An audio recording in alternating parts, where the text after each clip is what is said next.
بسم اللہ الرحمن الرحیم۔ پیش خدمت ہے انگریزی کہانی رپ وین ونکل کا اردو ترجمہ، جو بچوں کے لیے ڈاکٹر رؤف پاریک صاحب نے تیار کیا ہے۔ یہ ایک پرانا گاؤں ہے۔ اس علاقے میں سفر کرنے والوں نے کارٹسکل کے پہاڑوں کے قدموں میں آباد اس گاؤں کے مکانوں کی چمنیوں سے دھواں نکلتے دیکھا ہوگا۔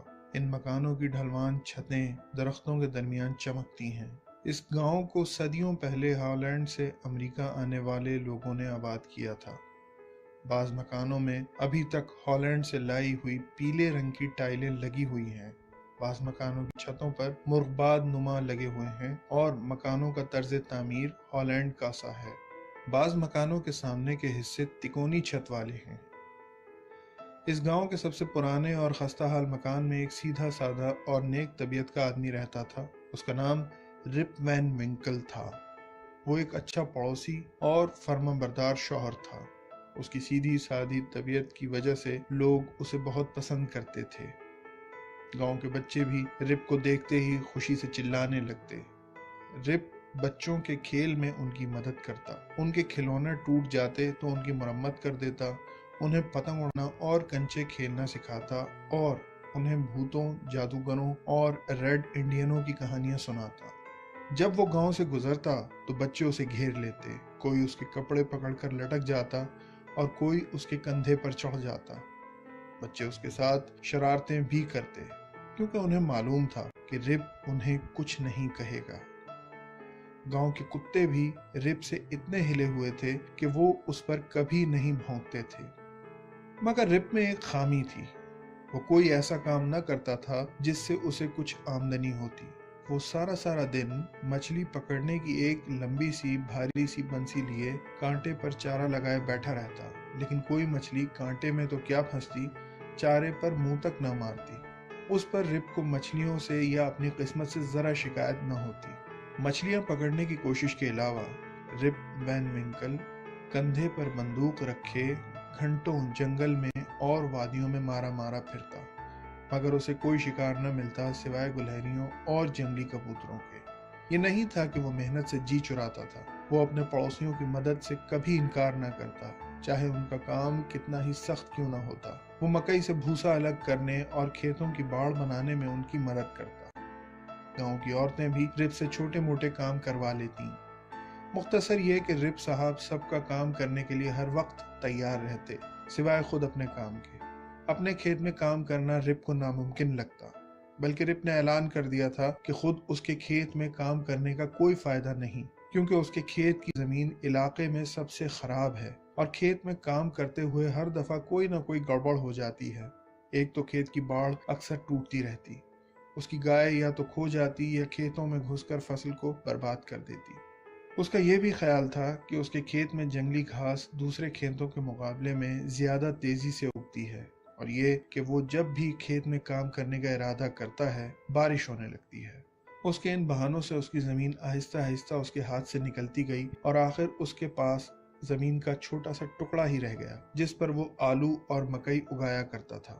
رپ وین ونکل کے بچے بھی اس کی طرح پھٹے پرانے کپڑے پہنتے اور اس طرح مارے پھرتے جیسے ان کا کوئی وارث نہ ہو۔ اس کا بیٹا رپ وین ونکل جونیئر اپنے باپ یعنی رپ کے پرانے کپڑوں کے ساتھ اس کی عادتوں کو بھی اپناتا جا رہا تھا، لیکن رپ وین ونکل ان لوگوں میں سے تھا جو اپنی سادہ اور خوش رہنے والی طبیعت کی وجہ سے ہنسی خوشی زندگی گزار لیتے ہیں، چاہے انہیں روکھی سوکھی کھانے کو ملے یا چپڑی، ان کو کوئی فرق نہیں پڑتا، بس وہ کم سے کم محنت کرنا چاہتے ہیں۔ اگر رپ کو محنت کر کے 1 روپیہ مل سکتا تو وہ بغیر محنت کیے 1 پیسہ ملنے پر خوش رہتا۔ اگر اسے یوں ہی چھوڑ دیا جاتا تو وہ ساری زندگی سیٹیاں بجاتے ہوئے اطمینان سے گزار دیتا۔ مگر اس کی بیوی ڈیم وین ونکل اس کی کاہلی اور بے پرواہی پر اسے ہر وقت ڈانٹتی رہتی۔ صبح ہو یا شام ڈیم وین ونکل کی زبان ہر وقت چلتی رہتی۔ رپ کے پاس اس کی باتوں کا ایک ہی جواب تھا، اور وہ یہ کہ رپ اپنے کندھے اچکاتا اور سر ہلاتا اور آنکھیں اوپر چڑھا لیتا، لیکن منہ سے کچھ نہ کہتا۔ یہ جواب وہ اتنی بار دیتا کہ اب کندھے اچکانا، سر ہلانا اور آنکھیں چڑھانا اس کی عادت بن گئی تھی، لیکن یہ جواب اس کی بیوی کے غصے کو اور تیز کر دیتا اور رپ اس کے غصے سے بچنے کے لیے گھر سے باہر نکل جاتا۔ رپ کی گھر میں سب سے زیادہ اپنے کتے سے بنتی تھی جس کا نام ولف تھا۔ وولف بھی رپ کی بیوی سے اتنا ہی ڈرتا تھا جتنا خود رپ کی بیوی وولف کو اکثر غصے سے دیکھتی تھی، کیونکہ رپ اور وولف دونوں اکثر ایک ساتھ گھر سے غائب ہو جاتے تھے۔ وولف بڑا بہادر کتا تھا، لیکن رپ کی بیوی کے غصے کے سامنے اس کی ساری بہادری ہوا ہو جاتی تھی۔ گھر سے باہر اور جنگلوں میں وولف کی بہادری دیکھنے سے تعلق رکھتی تھی، لیکن گھر میں گھستے ہی اس کے اوپر اٹھے ہوئے کان نیچے جھک جاتے، دم لٹک جاتی یا پچھلی ٹانگوں کے درمیان دب جاتی، اور وہ چپ چاپ مسکین بنا رپ کی بیوی کو دیکھتا رہتا، لیکن اس کے ہاتھ سے جھاڑو کھاتے ہی ٹیاؤں ٹیاؤں کرتا گھر سے باہر لپکتا۔ وقت گزرنے کے ساتھ ساتھ رپ کے لیے زندگی مشکل ہوتی گئی، کیونکہ وقت گزرنے کے ساتھ ساتھ رپ کی بیوی کا غصہ بڑھتا گیا اور زبان تیز ہوتی گئی۔ ایک عرصے تک رپ اپنی بیوی کے غصے سے بچنے اور دل بہلانے کے لیے وقت کا زیادہ حصہ گاؤں کے ان کاہل اور بے فکر لوگوں کے ساتھ گزارتا جو گاؤں کی چھوٹی سی سرائے کے باہر بینچ پر جمع ہوتے تھے۔ سرائے کی دیوار پر انگلستان کے بادشاہ جارج سوم کی تصویر لگی تھی۔ اس زمانے میں امریکہ پر انگلستان کی حکومت تھی۔ یہ لوگ وہاں بیٹھے سارا دن گپیں ہانکتے اور ایک دوسرے کو عجیب عجیب بے تکی کہانیاں سناتے رہتے۔ سرائے میں ٹھہرنے والے کسی مسافر کا کوئی پرانا اخبار اگر کبھی کہیں ان کے ہاتھ لگ جاتا تو پھر ان کی باتیں سننے سے تعلق رکھتی۔ گاؤں کے اسکول کے استاد ڈیرک وین بمل سے وہ اخبار پڑھوا کر سنتے اور واقعات پر بحث کرتے جو مہینوں پہلے ہو چکے ہوتے۔ ان بے فکروں کی ٹولی میں سرائے کے مالک نکولس ویڈر کی رائے بڑی اہمیت رکھتی تھی۔ نکولس ویڈر سارا دن سرائے کے باہر درخت کے سائے میں بیٹھا رہتا اور جیسے جیسے دھوپ آگے بڑھتی وہ اپنی جگہ بدلتا رہتا، لیکن وہ بولتا کم تھا اور اپنی رائے پائپ کا دھواں اڑا کر ظاہر کرتا تھا۔ اگر کسی خبر پر اسے ناراضی کا اظہار کرنا ہوتا تو وہ پائپ کے تیز تیز کش لگاتا اور ڈھیر سارا دھواں جھٹکوں سے چھوڑتا، اور جب کسی بات پر خوش ہوتا تو بڑے آرام سے کش لیتا اور بڑے سکون سے آہستہ آہستہ دھواں چھوڑتا، اور ایسے میں کبھی کبھی منہ سے پائپ ہٹا کر دھوئیں کے مرغولے اپنی ناک کے آس پاس جمع ہونے دیتا اور پھر سر ہلا ہلا کر اشارے سے ہاں کہتا۔ لیکن اس محفوظ جگہ پر بھی رپ اپنی بدمزاج بیوی سے ہار جاتا تھا، جو اچانک ان کی محفل کے سکون کو درہم برہم کر کے وہاں موجود تمام لوگوں کو نکھٹو اور کاہل کہتی۔ سرائے کا مالک نکولس ویڈر بھی رپ کی بیوی کی تیز زبان سے نہ بچ سکتا، اور وہ اس سے کہتی کہ تم میرے شوہر کو اپنی طرح کاہل بنا رہے ہو۔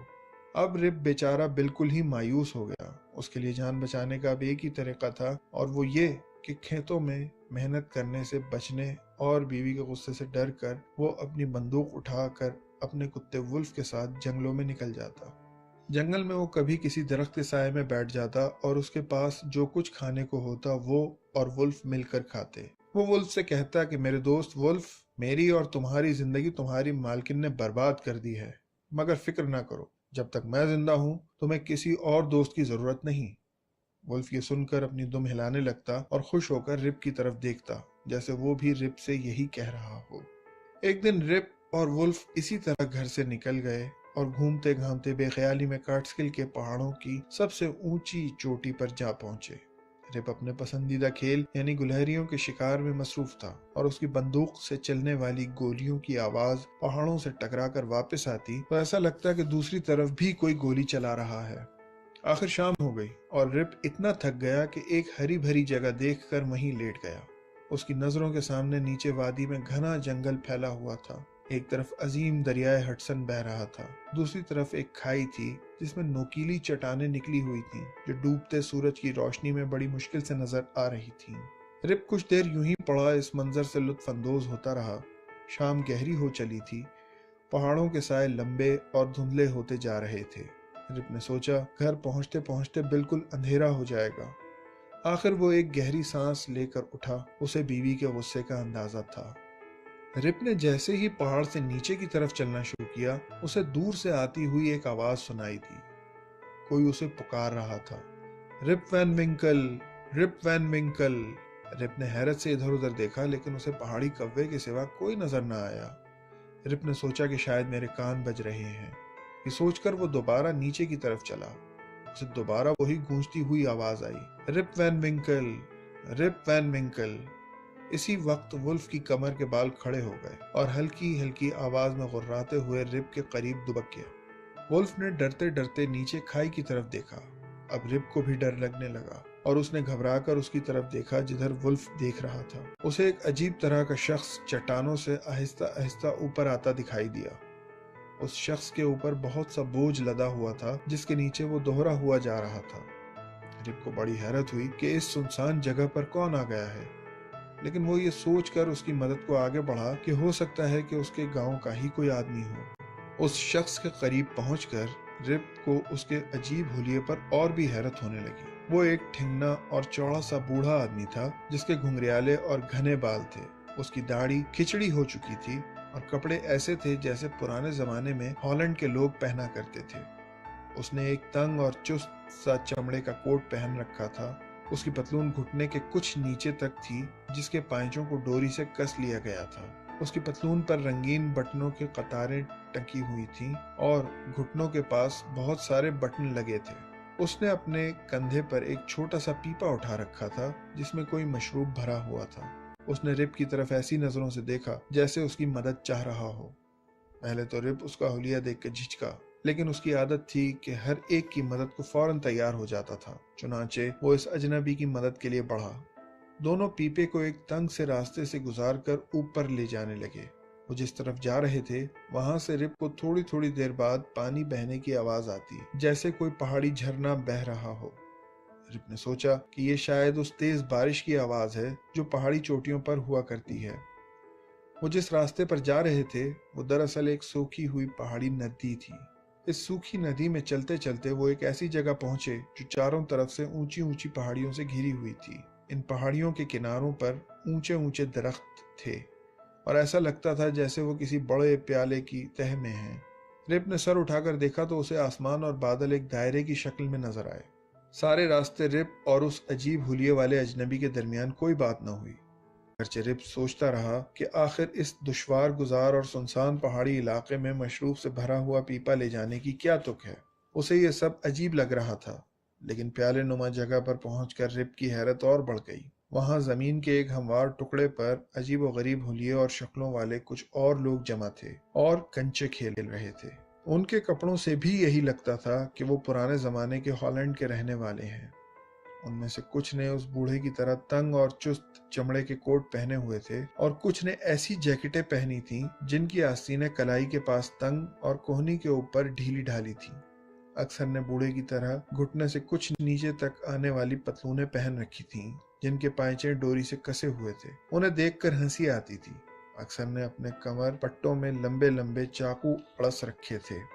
ان کے چہرے اور ناک نقشہ بھی بہت الگ قسم کا تھا۔ ایک کا چہرہ بہت چوڑا، سر بڑا لیکن آنکھیں چھوٹی چھوٹی تھیں۔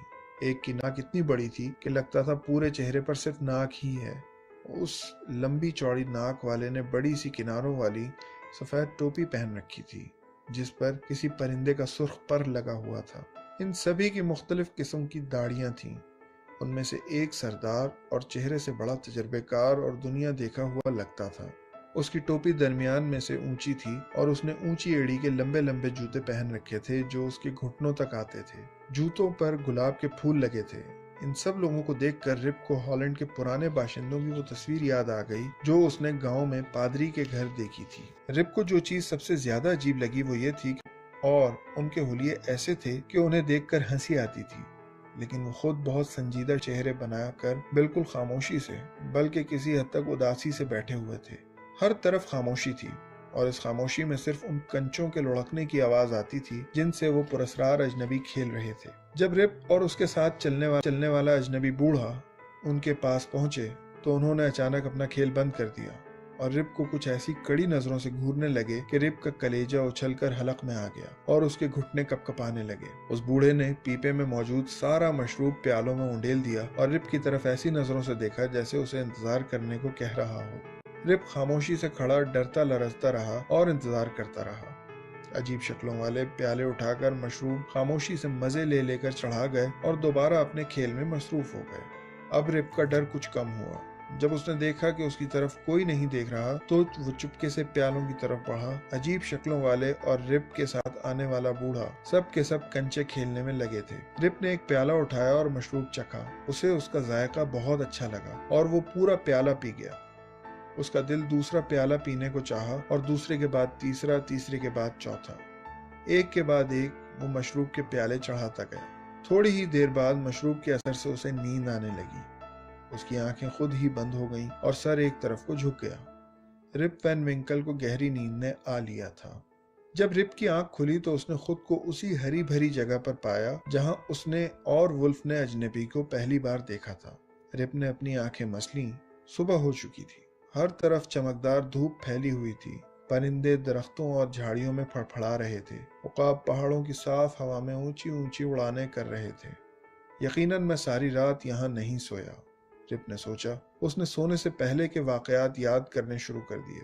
عجیب بوڑھا، مشروب کا پیپا، خشک پہاڑی ندی، کچھ عجیب شکلوں والے لوگ، مشروب کے پیالے۔ اوہ اچھا، تو یہ شیطانی مشروب ہی تھا جس نے مجھ پر نیند طاری کر دی۔ اب میں اپنی بیوی کو کیا جواب دوں گا کہ میں ساری رات کہاں رہا؟ رپ اپنی بندوق ادھر ادھر تلاش کرنے لگا، لیکن اسے اپنی نئی چمکدار اور صاف ستھری بندوق کی جگہ ایک پرانی بندوق ملی جس کی نال کو زنگ لگ چکا تھا۔ بندوق کا گھوڑا ٹوٹ کر گر چکا تھا اور لکڑی کے دستے میں کیڑوں نے جگہ جگہ سوراخ کر دیے تھے۔ اب اسے شک ہونے لگا کہ وہ عجیب شکلوں والے لوگ اور بوڑھا سب کے سب بھوت تھے اور اس پہاڑ کے بھوتوں نے اس کے ساتھ چالاکی کی ہے اور اسے نیند لانے والا مشروب پلا کر اس کی بندوق لے اڑے ہیں۔ اس کا کتا ولف بھی غائب تھا۔ ہو سکتا ہے وہ کسی گلہری یا پرندے کے پیچھے نکل گیا ہو۔ یہ سوچ کر اس نے ولف کو بلانے کے لیے سیٹی بجائی اور اس کا نام لے کر اسے بلانے لگا، لیکن سب بیکار۔ اسے اپنی سیٹی کی گونج سنائی دی جو پہاڑ سے ٹکرا کر آ رہی تھی، مگر کتا نہیں آیا۔ اب رپ نے فیصلہ کیا کہ رات کو اس نے جہاں ان عجیب شکلوں والے بھوتوں سے ملاقات کی تھی وہاں جانا چاہیے، اور اگر ان میں سے کوئی مل جائے تو ان سے اپنی نئی بندوق اور کتا واپس مانگنا چاہیے۔ یہ سوچ کر اس نے اٹھنے کا ارادہ کیا، لیکن وہ جیسے ہی اٹھا اسے محسوس ہوا کہ اس کی ہڈیوں اور جوڑوں میں وہ لچک نہیں رہی اور اسے اٹھنے اور چلنے میں مشکل پیش آ رہی ہے۔ اس نے سوچا کہ شاید پہاڑی راستوں پر دیر تک چلتے رہنے اور وزنی پیپا اٹھانے کی وجہ سے اس کا جسم درد کر رہا ہے۔ آخر وہ کسی نہ کسی طرح رات والی جگہ جانے کے لیے اسی راستے پر پہنچا، لیکن یہ دیکھ کر اس کی حیرت کی انتہا نہ رہی کہ جس سوکھی ندی سے وہ اور عجیب بوڑھا رات گزرے تھے وہاں اب ایک ندی بہہ رہی تھی۔ اس کا پانی پتھروں سے ٹکراتا، جھاگ اڑاتا، بلبلے بناتا تیزی سے نیچے کی طرف جا رہا تھا۔ اس ندی کے کنارے کنارے چلتا ہوا رپ آگے بڑھنے لگا۔ کنارے پر گھنی جھاڑیاں تھیں، گھاس اور جنگلی بیلیں بھی اگی ہوئی تھیں۔ رپ ان بیلوں کو پکڑتا اور جھاڑیوں کا سہارا لیتا کسی نہ کسی طرح اس کھلی جگہ پہنچا جس کی شکل پیالے جیسی تھی اور جو چاروں طرف سے اونچی پہاڑیوں سے گھری ہوئی تھی، لیکن اس جگہ پہاڑی ندی پورے زور و شور سے بہہ رہی تھی اور اس کا پانی ایک مہیب آواز کے ساتھ نیچے وادی میں گر رہا تھا۔ یہاں پہنچ کر رپ رک گیا۔ اس نے اپنے کتے کو بلانے کے لیے پھر سیٹی بجائی اور اسے آواز دی جس کا جواب پہاڑی کبوں کے غول نے دیا۔ اب کیا کیا جائے؟ رپ سوچنے لگا۔ صبح کا وقت گزرتا جا رہا تھا اور رپ کو بہت زور کی بھوک لگ رہی تھی۔ آخر اس نے بڑے افسوس کے ساتھ فیصلہ کیا کہ کتے اور بندوق کی تلاش ختم کر کے گھر چلا جائے اور کسی نہ کسی طرح بیوی کا سامنا کیا جائے، کیونکہ پہاڑوں میں بھوکا مرنے کا کوئی فائدہ نہیں تھا۔ اس نے اپنا سر جھٹکا، زنگ کھائی بندوق اپنے کندھے سے لٹکائی اور بڑی بے چینی کے ساتھ بھاری دل لے کر گھر کی طرف چل پڑا۔ گاؤں کی طرف جاتے ہوئے اسے راستے میں کئی لوگ ملے جن میں سے وہ کسی کو نہیں جانتا تھا۔ اس پر اسے حیرت بھی ہوئی، کیونکہ اس کا خیال تھا کہ اس علاقے کے ہر آدمی کو وہ پہچانتا ہے۔ اسے ان لوگوں کے کپڑے بھی عجیب طرح کے اور نئے فیشن کے لگے۔ ان لوگوں نے بھی رپ کو اتنی ہی حیرت سے دیکھا، بلکہ راستے میں جس کسی نے بھی رپ کو دیکھا اس نے حیرت سے اپنی ٹھوڑی پر ہاتھ رکھ لیا۔ ان لوگوں کو ایسا کرتا دیکھ کر رپ نے بھی بے خیالی میں اپنی ٹھوڑی پر ہاتھ رکھا اور یہ دیکھ کر اس پر حیرتوں کے پہاڑ ٹوٹ پڑے کہ اس کی داڑھی بالشت بھر لمبی ہو چکی ہے۔ اب وہ گاؤں کے باہر پہنچ چکا تھا۔ کچھ بچے اس کے پیچھے لگ گئے اور انہوں نے اس پر آوازیں کسی۔ وہ اس کی طرف اشارہ کر رہے تھے۔ گاؤں کے کتے بھی اس پر بھونکنے لگے۔ ان بچوں اور کتوں میں سے وہ کسی کو بھی نہیں جانتا تھا، حالانکہ گاؤں کے کتے اور بچے اس سے بہت مانوس تھے۔ اس کے لیے ہر چیز نئی اور عجیب تھی۔ گاؤں کی صورت بھی بدل چکی تھی۔ گاؤں نہ صرف پھیل گیا تھا بلکہ اس کی آبادی بھی زیادہ لگ رہی تھی۔ وہاں کچھ نئے مکان بھی بنے ہوئے تھے جو اس نے پہلے کبھی نہیں دیکھے تھے۔ اس کے سب جانے پہچانے مکان غائب ہو چکے تھے۔ مکانوں کے دروازوں پر لوگوں کے نئے اور اجنبی نام لکھے ہوئے تھے۔ گاؤں میں ہر طرف نئے چہرے نظر آ رہے تھے۔ اب رپ کا سر گھومنے لگا۔ یہ ایک ہی رات میں کیا سے کیا ہو گیا؟ اسے ایسا لگ رہا تھا جیسے اس پر اور ساری دنیا پر کسی نے جادو کر دیا ہے، اور جادو کے اثر سے ہر چیز بدل گئی ہے۔ لیکن یہ تو وہی گاؤں ہے جہاں میں بچپن میں کھیلا کرتا تھا، جہاں میرے باپ دادا رہا کرتے تھے، اور جو میں نے صرف ایک دن پہلے چھوڑا تھا۔ اس نے سوچا۔ اس نے ادھر ادھر دیکھا۔ سامنے اس کا جانا پہچانا دریائے ہڈسن بہہ رہا تھا۔ دوسری طرف کارٹسکل کے پہاڑ کھڑے تھے۔ دریا اور پہاڑ تو بالکل ویسے کے ویسے تھے۔ پھر کیا؟ میرا سر گھوم رہا ہے؟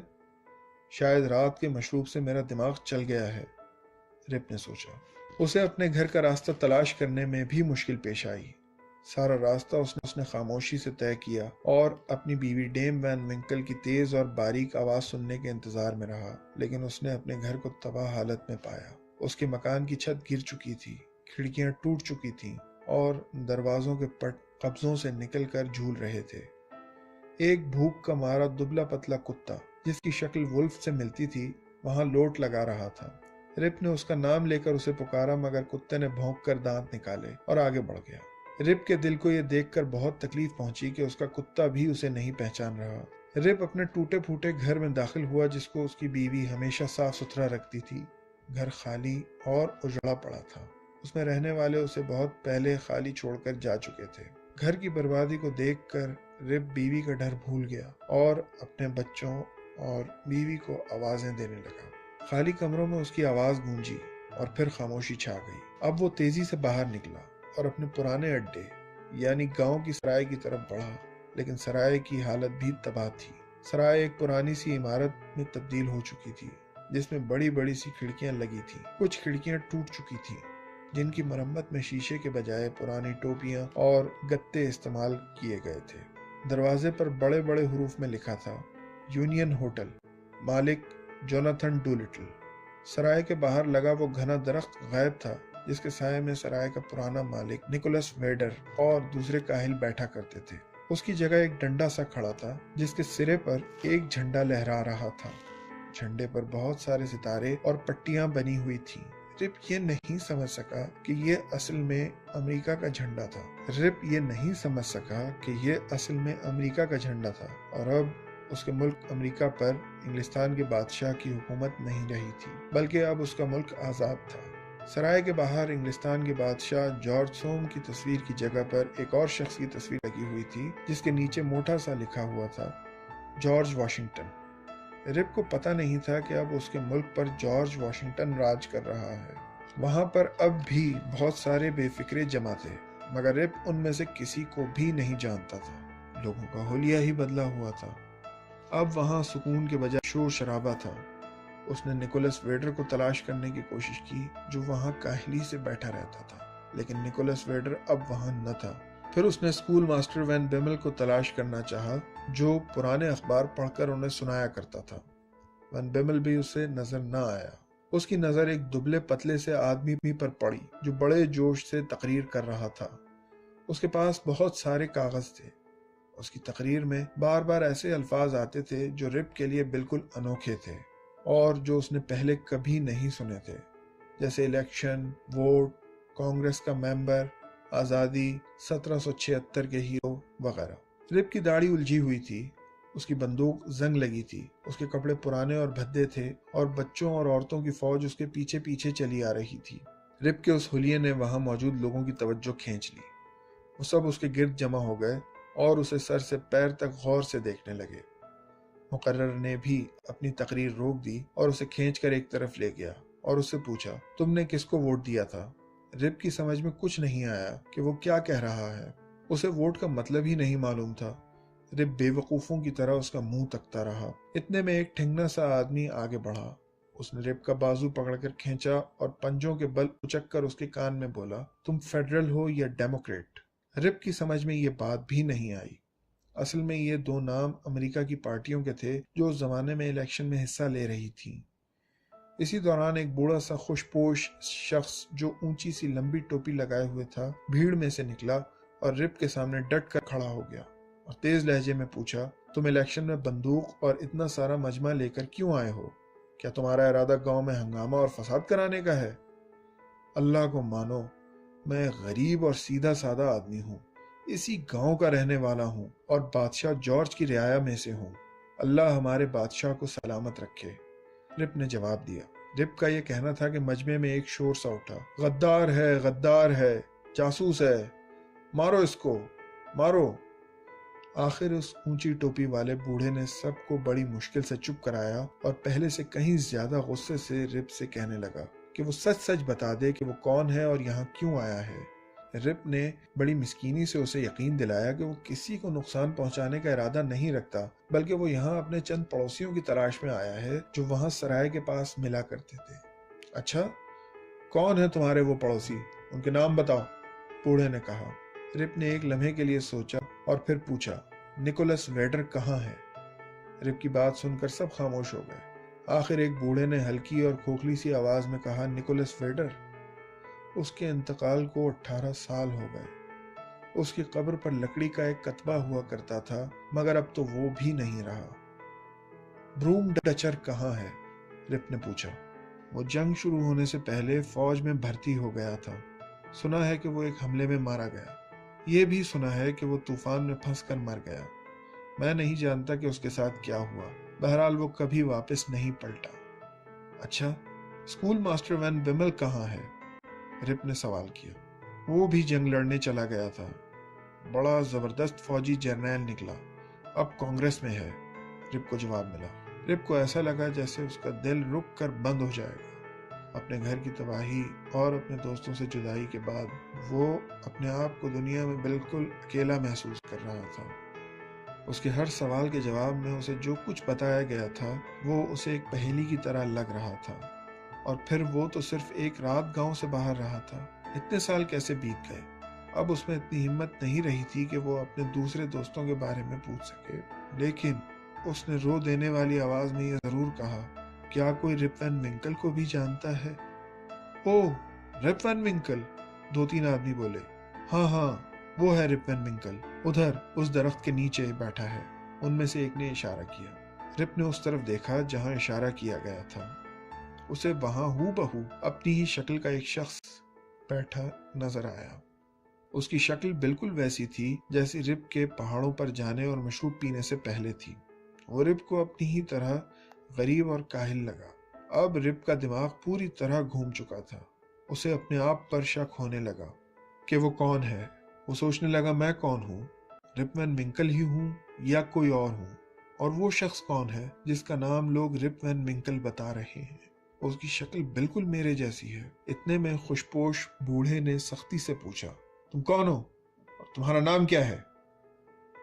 اللہ بہتر جانتا ہے، میں نہیں ہوں اور وہ میرا ہم شکل ہے۔ نہیں، وہ کوئی اور ہے جس نے میرا بحروب بھرا ہوا ہے۔ کل رات میں ہی تھا، لیکن پہاڑوں پر سو گیا۔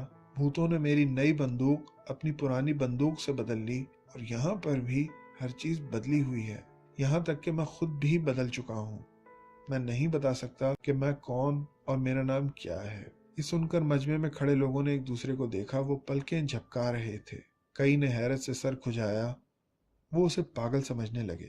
اتنے میں مجمع میں کسی نے سرگوشی کی کہ اس کی بندوق لے لو، کہیں ایسا نہ ہو کہ وہ پاگل پن میں کسی کو نقصان پہنچا دے۔ یہ سنتے ہی خوشپوش بوڑھا پیچھے ہٹ گیا۔ عین اسی وقت مجمع کے پیچھے کھڑی ہوئی ایک خوبصورت اور نوجوان لڑکی نے لوگوں کو درمیان سے جھانکنے کی کوشش کی تاکہ رپ کی شکل دیکھ سکے۔ اس لڑکی نے اپنی گود میں ایک چھوٹے سے گول مٹول بچے کو اٹھایا ہوا تھا۔ بچے نے رپ کی عجیب شکل دیکھ کر رونا شروع کر دیا۔ چپ ہو جاؤ، چپ، ڈرو مت، لڑکی نے بچے کو تھپکتے ہوئے کہا، یہ بوڑھا تمہیں کچھ نہیں کہے گا۔ لڑکی کی آواز تیز اور باریک تھی۔ اس کے بولنے کا انداز اور شکل بھی ایسی تھی کہ رپ کو اپنی بیوی ڈیم وین ونکل یاد آ گئی۔ آپ کا نام کیا ہے محترم خاتون؟ رپ نے اس سے پوچھا۔ جوڈتھ، لڑکی نے جواب دیا۔ اور تمہارے والد کا کیا نام ہے؟ رپ نے پوچھا۔ آہ، میرے والد، ان کا نام رپ وین ونکل تھا۔ 20 سال پہلے وہ گھر سے اپنی بندوق لے کر کتے کے ساتھ نکلے تھے اور پھر ان کا کوئی پتہ نہ چلا۔ ان کا کتا تو گھر واپس آ گیا، لیکن ان کا کیا ہوا کچھ نہیں پتا۔ انہوں نے خود کو گولی مار لی یا انہیں ریڈ انڈین اٹھا لے گئے۔ میں اس وقت بہت چھوٹی تھی۔ اب رپ سمجھ چکا تھا کہ یہ لڑکی کون ہے۔ اس نے کپکپاتی ہوئی آواز میں پوچھا، تمہاری ماں کہاں ہے؟ ان کا بھی انتقال ہو چکا ہے، جوڈت نے جواب دیا۔ اب رپ کو اپنے پر قابو نہ رہا۔ اس نے لڑکی اور اس کے بچے کو پکڑ لیا اور بولا، میں تمہارا باپ ہوں، میں کبھی جوان رپ وین ونکل تھا، اب میں بوڑھا رپ وین ونکل ہوں۔ کیا کسی کو بیچارہ رپ وین ونکل بھی یاد ہے؟ یہ سن کر سب لوگ حیران کھڑے کے کھڑے رہ گئے۔ آخر ایک بوڑھی عورت مجمع سے نکل کر آئی۔ اس نے آگے بڑھ کر رپ کو غور سے دیکھا اور بولی، ہاں ہاں، یقیناً یہ رپ وین ونکل ہی ہے، ہمارا پرانا پڑوسی۔ گھر واپسی مبارک ہو، مگر تم 20 سال تک کہاں تھے؟ رپ نے ساری بات کہہ سنائی۔ رپ کی کہانی جلد ہی چاروں طرف پھیل گئی کہ وہ 20 سال تک سوتا رہا تھا اور اس کے پورے 20 سال صرف ایک رات میں گزر گئے۔ لوگوں نے سنا تو دانتوں میں انگلیاں داب لیں۔ اکثر لوگوں نے اس بات پر یقین نہیں کیا۔ آخر کچھ لوگوں نے طے کیا کہ یہ سارا معاملہ پیٹر وین ڈرڈنگ کے سامنے رکھا جائے، جو نہ صرف گاؤں کا سب سے پرانا باسی تھا بلکہ اسے گاؤں کی تاریخ، خاص واقعات اور لوگوں کے قصے زبانی یاد تھے۔ اسے رپ فوراً ہی یاد آ گیا۔ پھر اس نے رپ پر گزرے ہوئے واقعات سن کر کہا کہ رپ سچ کہہ رہا ہے۔ اس نے بتایا، میرے دادا پردادا کے زمانے سے یہ بات مشہور ہے کہ کارٹسکل کے پہاڑوں پر بھوت رہتے ہیں۔ پیٹر نے یہ بھی بتایا کہ ان پہاڑوں اور گاؤں کے قریب بہنے والے دریائے ہڈسن کو سب سے پہلے ایک شخص ہنرک ہڈسن نے دریافت کیا تھا، اسی لیے اس کا نام دریائے ہڈسن رکھا گیا۔ اب ہڈسن کی روح ہر 20 سال بعد کارٹسکل کے پہاڑوں پر اپنے ساتھیوں کی روحوں کو لے کر دریائے ہڈسن کو دیکھنے آتی ہے۔ ایک دفعہ میرے دادا نے ہڈسن اور اس کے ساتھیوں کی روحوں کو پرانے زمانے کے ہالینڈ کے لوگوں جیسے کپڑے پہنے ان پہاڑوں پر کنچے کھیلتے دیکھا تھا، بلکہ خود میں نے بھی ایک دفعہ پہاڑوں سے آتی ہوئی کنچوں کی آواز سنی تھی۔ رپ کی بیٹی جوڈت اسے اپنے گھر لے گئی۔ اس کا آرام دہ اور سامان سے بھرا ہوا گھر تھا جس میں وہ اپنے شوہر کے ساتھ رہتی تھی۔ اس کا شوہر ایک طاقتور اور خوش مزاج کسان تھا۔ رپ کو یاد آ گیا کہ اس کی بیٹی کا شوہر جب چھوٹا بچہ تھا تو گاؤں کے دوسرے شریر لڑکوں کے ساتھ وہ بھی رپ کے کندھوں پر چڑھا کرتا تھا۔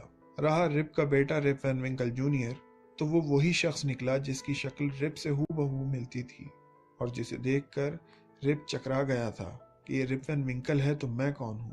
اس کی عادتیں بھی رپ جیسی تھیں اور وہ بھی رپ کی طرح دوسروں کے کام تو کر دیتا تھا، لیکن خود اپنا کام کرنا اس کے بس میں نہ تھا۔ اب رپ نے اپنی ساری پرانی عادتیں اپنا لیں، لیکن اس کے پرانے دوست سب بوڑھے ہو چکے تھے، اس لیے اب اس نے نئی نسل کے لوگوں کو دوست بنایا اور وہ بھی رپ کو پسند کرنے لگے۔ رپ پہلے کی طرح سرائے یعنی ہوٹل کے باہر بینچ پر کاہلی سے بیٹھنے لگا۔ اب اس کا شمار گاؤں کے بزرگوں میں ہوتا تھا اور لوگ اس کی عزت کرتے تھے۔ اسے اندازہ ہو گیا کہ اس کے پہاڑوں پر جانے کے بعد بڑی تبدیلیاں ہو گئی تھیں۔ اس کے جانے کے بعد ایک جنگ بھی ہوئی تھی جس کے بعد اس کے ملک پر انگلستان کی حکومت نہیں رہی بلکہ اس کا ملک آزاد ہو گیا اور اب وہ امریکہ کا شہری تھا۔ لیکن رپ کو ان چیزوں سے کوئی دلچسپی نہ تھی، ان باتوں سے اسے کوئی فرق نہ پڑتا تھا۔ اب اس کا جہاں دل چاہتا وہ جاتا، کوئی اسے روکنے والا نہ تھا۔ اسے اب ڈیم وین ونکل کے غصے کا کوئی ڈر نہ تھا، لیکن جب بھی کوئی ڈیم وین ونکل کا نام لیتا وہ اپنی عادت کے مطابق اپنے کندھے اچکاتا، سر ہلاتا اور آنکھیں چڑھاتا، جیسا ڈیم کے ڈانٹنے پر کرتا تھا۔ جو اجنبی ڈولٹل کے یونین ہوٹل آتا، رپ اسے اپنی کہانی سناتا۔ یہ کہانی اس نے اتنی بار سنائی کہ آس پاس کے لوگوں کو زبانی یاد ہو گئی تھی۔ کچھ لوگ ایسے بھی تھے جو ہمیشہ رپ کی کہانی پر شک کرتے اور کہتے کہ رپ کا دماغ چل گیا ہے، لیکن گاؤں کے پرانے باسی رپ کی کہانی کو بالکل سچا اور صحیح مانتے تھے۔ بلکہ آج بھی جب کارٹسکل کے پہاڑوں پر بادل گرجنے کی آواز آتی ہے تو یہ پرانے باسی کہتے ہیں کہ کارٹسکل کے پہاڑوں پر ہڈسن کی روح اپنے ساتھیوں کے ساتھ کنچے کھیل رہی ہے۔ اور رپ کے گاؤں میں کئی کاہل شوہر ایسے ہیں کہ جب ان کی بیویاں ان پر غصہ کرتی ہیں اور زندگی انہیں دوبھر معلوم ہونے لگتی ہے تو وہ خواہش کرتے ہیں کہ کاش وہ بھی رپ وین ونکل کی طرح کارٹسکل کے پہاڑوں پر جا کر ایسا مشروب پی لیں جو انہیں 20 سال کے لیے سلا دے۔ شکریہ۔